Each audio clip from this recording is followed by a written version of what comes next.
शाहजहांपुर के पुवाया नगर में निकाली गई तिरंगा यात्रा। इस दौरान बड़ी संख्या में लोग मौजूद रहे।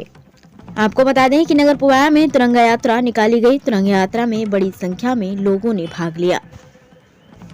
तिरंगा यात्रा का नगर के राजीव चौक, राजा मार्केट, तिराहा बाजार होते हुए खुटार रोड, डाक बंगला रोड होते हुए बंडा रोड पर अनुज मिश्रा के आवास पर समापन हुआ। भाजपा नेता अनुज मिश्रा के नेतृत्व में निकाली गई तिरंगा यात्रा में पुलिस बल मौजूद रहा।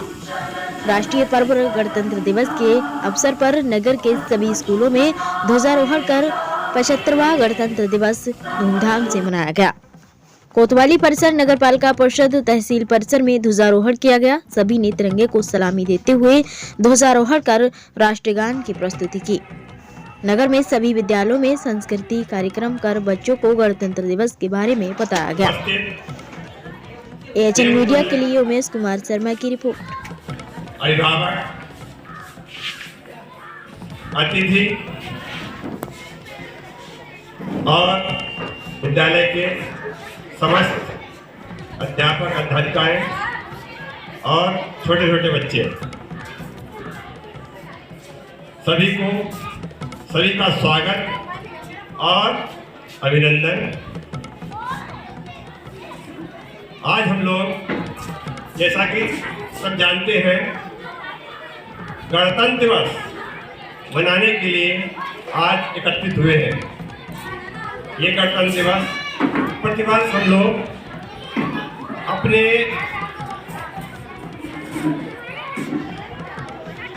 जो बलिदानी हैं, राष्ट्र प्रेमी हैं, इनकी याद में हम लोग मनाते हैं, क्योंकि इनके प्रयास से ही हमारा देश स्वतंत्र हुआ था। और स्वतंत्र होने के बाद 15 अगस्त 1947 को हमारा देश स्वतंत्र हुआ और 26 जनवरी 1950 को हमारा देश पूर्ण रूप से गणतंत्र हुआ था।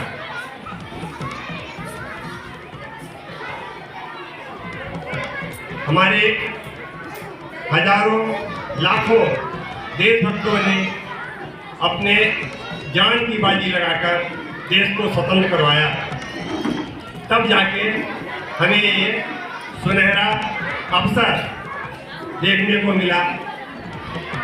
इसीलिए हम लोग इसकी खुशी में हर साल अपने जो देशभक्त हैं उनको याद करते हैं और उनके रास्ते पर चलने का प्रयास करते हैं। हमारा देश लगभग 800 वर्षों तक मुगलों के अधीन रहा। उसके बाद मुगल जब गए तो अंग्रेजों ने शासन किया हमारे देश में। उन्होंने जब अंग्रेज आए, उन्होंने देखा यहाँ बहुत ज़्यादा जाति पात फैला हुआ है, लोग छोटे छोटे जातियों में टूटे हुए हैं, इनके ऊपर आसानी से हम लोग कब्जा कर सकते हैं, अपना गुलाम बना सकते हैं। उसी का फायदा उठाकर हमारे देश के वासियों को आपस में लड़ाकर, किसी को छोटा बताकर किसी को बड़ा बताकर लड़ाते रहे और अपना शासन करते रहे।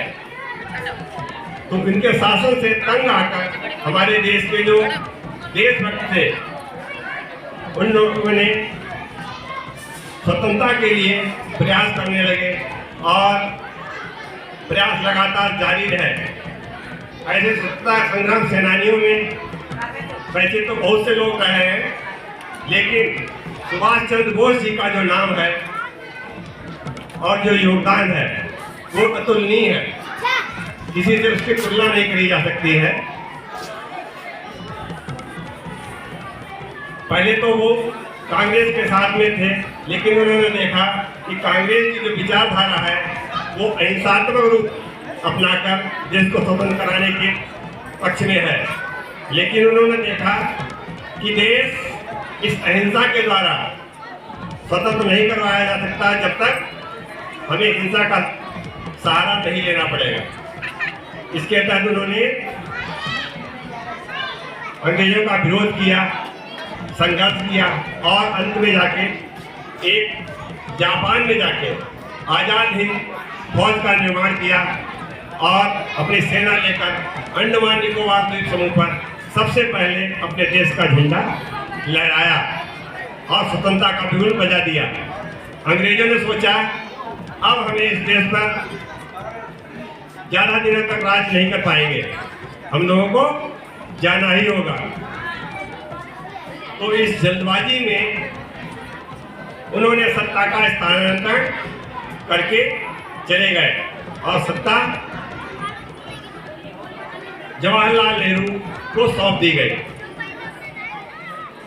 क्योंकि अगर वो सुभाष चंद्र बोस अगर आते तो उनको मार मार के भगाते और उनकी सत्ता बिल्कुल पूरी तरीके से समाप्त हो जाती।